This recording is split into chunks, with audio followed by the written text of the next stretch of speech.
Happy Tulip Tuesday. This is the day we share timely tips for the Tulip Pro.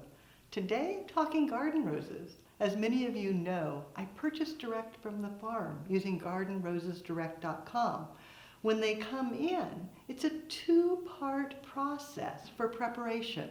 First, take your roses, give them a cut, dip them in quick dip, and then put them in a bucket of water with flower food. Let them sit for about 2 hours. Yes, all bundled up. All I did was cut the bottom, just cut, dip, and then set for 2 hours. After 2 hours, go to the second step. Cut the rubber band, pull off the packaging.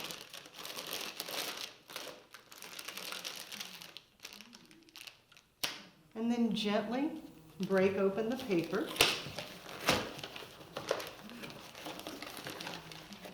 And then take the roses.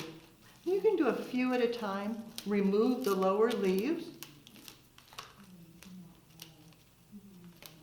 And then once again, give them a cut. Dip them again. And then set them in the bucket to finish rehydrating. Using the 2 steps, the roses will last oh so well. Now you know the pro tip for Garden Roses Direct.